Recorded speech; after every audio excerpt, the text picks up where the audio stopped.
આપણે જોયું digestion and absorption of carbohydrates, right?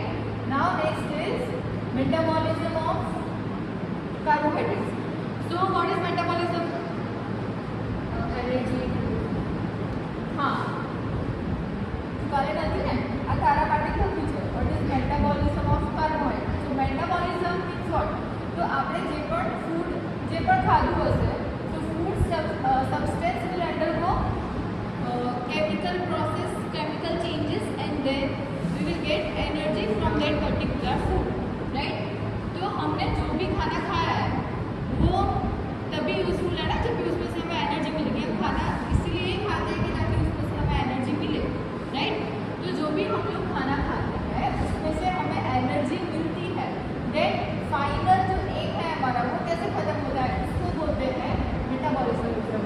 तो सबसे पहले खाना खाता है, बाद में उसका डाइजेशन होता है. डाइजेशन होने के बाद में हमने देखा जो फाइनल प्रोडक्ट मिलती है उसका एब्जॉर्प्शन होता है. वो एब्जॉर्प्शन भी हो गया और अगर वो एनर्जी में कन्वर्ट नहीं हुआ, मतलब अगर वो यूज़ नहीं हुआ फॉर दी एनर्जी, हमारा डेली एक्टिविटीज़ करने के लिए अगर वो यूज़ नहीं हुआ तो उसका कोई फ़ायदा नहीं है, राइट? तो मेटाबॉलिज्म मतलब हमने कोई भी कार्बोहाइड्रेट जो भी फूड खाया उसके अंदर कार्बोहाइड्रेट है तो वो उसमें कुछ चेंजेस होंगे, दैट इज केमिकल चेंजेस और केमिकल ट्रांसफॉर्मेशन. उसमें कुछ चेंजेस होंगे और उस चेंजेस के बाद में हमें उसमें से एनर्जी मिलेगी. ये सारी प्रोसेस को हम बोलते हैं मेटाबॉलिज्म. देन ये एनर्जी सबसे पहले क्या हुआ, जो भी हमने फूड सब्सटेंस खाया वो it will undergo chemical and energy transformation. उसका ट्रांसफॉर्मेशन होगा. उसके बाद में आफ्टर डाइजेशन एंड एब्जॉर्प्शन उसका क्या होगा, it will slowly burn, slowly वो यूज होगा एंड उसमें से हमें एनर्जी मिलेगी. Burn slowly and produce energy. जो एनर्जी प्रोड्यूस होती है ये प्रोसेस को हम बोलते हैं कैटाबॉलिज्म.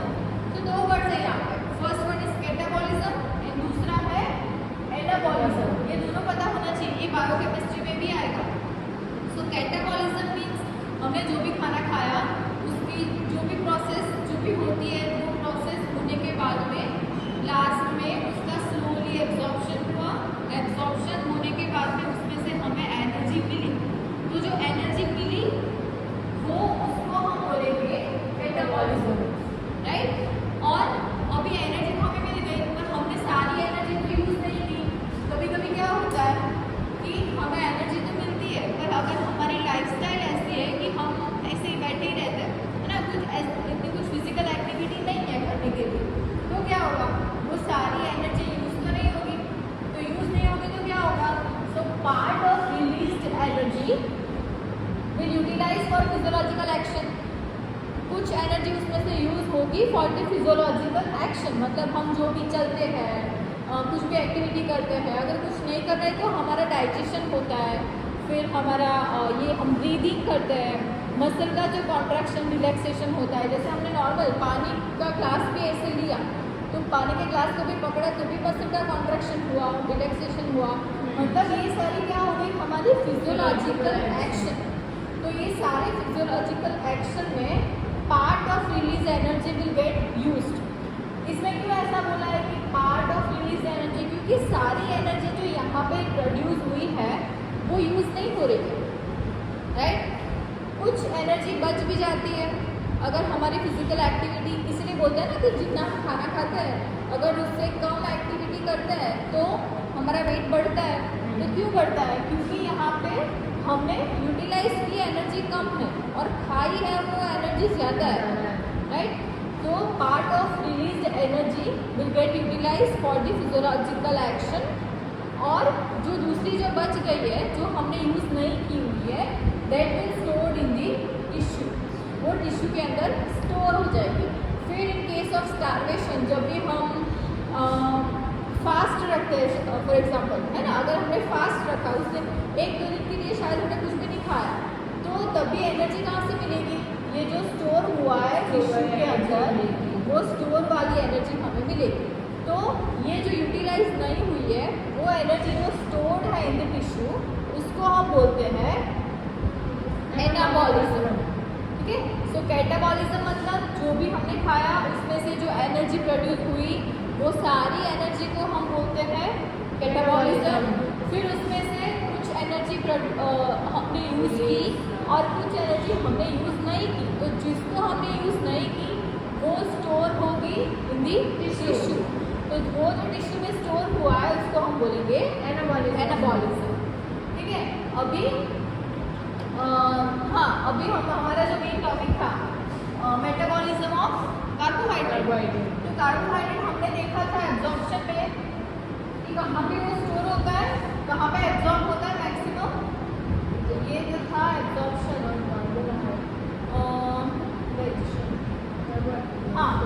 तो ये था कार्बोहाइड्रेट का डाइजेशन। तो डाइजेशन में हमने कहाँ पे देखा था स्टमक के अंदर वो डाइजेस्ट होता है पर उतना नहीं होता है क्योंकि उसमें जो गैस्ट्रिक जूस के अंदर जो एंजाइम है वो वीक है। तो मैक्सिमम डाइजेशन होता है in the small intestine, right.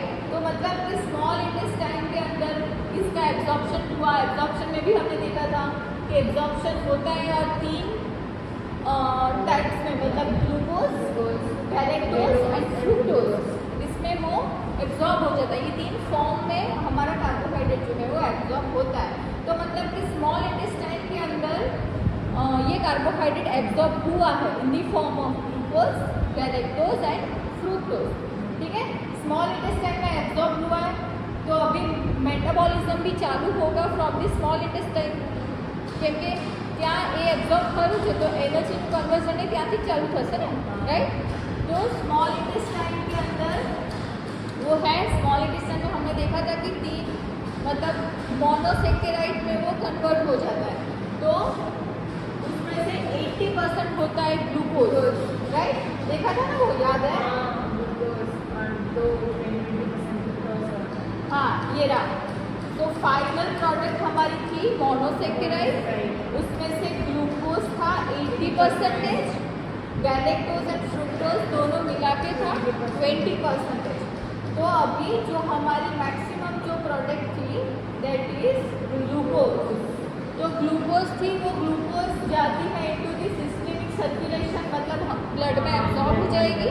फिर ब्लड का जो सर्कुलेशन है वहाँ पे ये ग्लूकोज जाएगा। तो ब्लड का सर्कुलेशन एक तो जाएगा, फिर दूसरा जाएगा इनटू दी मसल। तो मसल में ये ग्लूकोज गया, ग्लूकोज मसल में जाके क्या करेगा, ग्लाइकोजन में कन्वर्ट हो जाएगा और स्टोर होगा इन दी फॉर्म ऑफ ग्लाइकोजन। तो ग्लाइकोजन के फॉर्म में वो स्टोर हो जाएगा। उसके बाद में ग्लूकोज को यूटिलाइज होगा।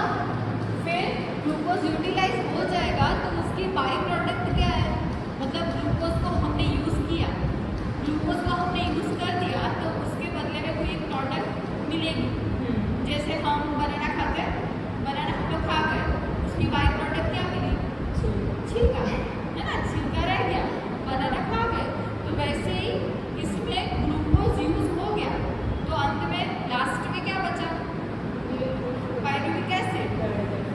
तो ये पाइरुविक एसिड जो बचा वो पाइरुविक एसिड जो है वो अगर हम एनाएरोबिक एक्टिविटी करेंगे, एनाएरोबिक एक्टिविटी मतलब activity in the absence of oxygen, और एरोबिक एक्टिविटी मतलब activity in the presence of oxygen. तो अगर एक्टिविटी हुई इन दी एब्सेंस ऑफ ऑक्सीजन तो हमें मिलेगा लैक्टिक एसिड, और अगर एक्टिविटी हुई इन दी प्रेजेंस ऑफ ऑक्सीजन तो हमें मिलेगा एसिटाइल कोएंजाइम ए। क्या बोलते हैं, एसिटाइल कोए, क्या बोलते हैं, एसिटाइल कोएंजाइम ए। राइट, समझ में आया।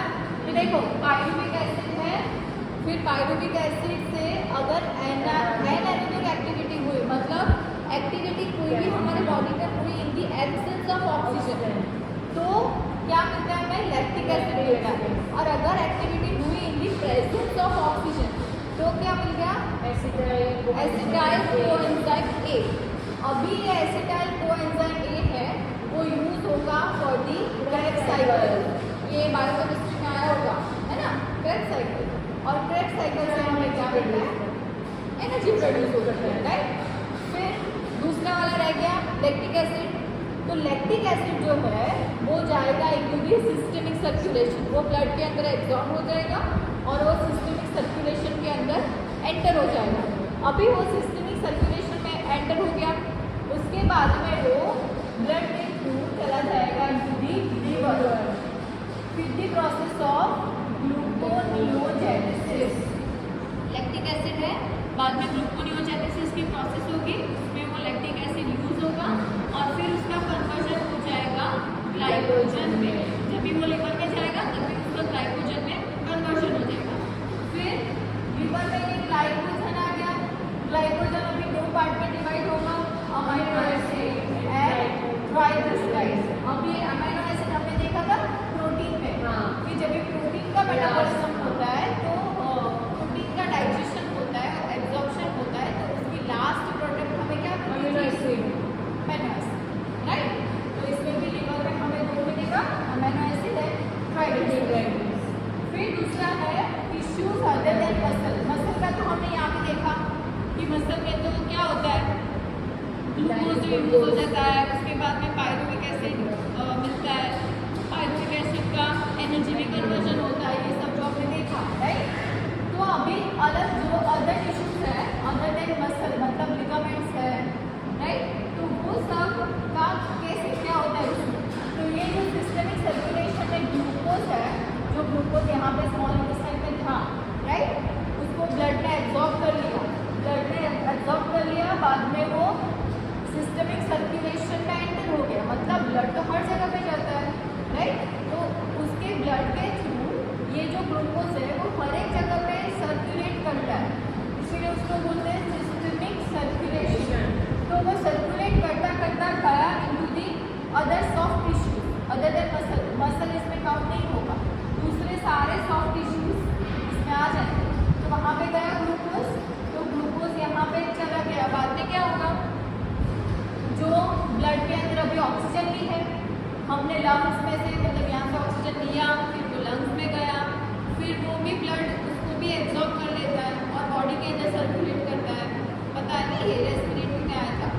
तो ये जो ऑक्सीजन है जो हमारे सर्कुलेशन में ऑलरेडी प्रेजेंट है, तो वो ऑक्सीजन की प्रेजेंस में, मतलब अगर कोई प्रोसेस होती है in the presence of oxygen, तो उसको हम क्या बोलते हैं, ऑक्सीडेशन, है ना। अगर उसमें ऑक्सीजन यूज हो रहा है तो उसको हम बोलेंगे ऑक्सीडेशन। तो ऑक्सीडेशन से हमें मिलती है एनर्जी। तो ग्लूकोज को यूज करने के लिए भी हमें क्या चाहिए, ऑक्सीजन चाहिए। अगर ऑक्सीजन नहीं है तो हमारे बॉडी में ग्लूकोज है तो भी हम उसको यूज नहीं कर पाएंगे और उसमें से एनर्जी नहीं मिलेगी, इसलिए हम सांस लेते हैं ना कंटिन्यूसली, ताकि ऑक्सीजन प्रॉपरली मिले। तो वो ऑक्सीजन भी यूज होता है टू प्रोड्यूस दी एनर्जी। तो अभी इसमें एनर्जी तो प्रोड्यूस हो गई, ग्लूकोज यूज हो गया, एनर्जी प्रोड्यूस हो गई, और एनर्जी के साथ साथ में यहाँ पे H2O एंड कार्बन डाइऑक्साइड ये दोनों भी साथ में प्रोड्यूस होते हैं।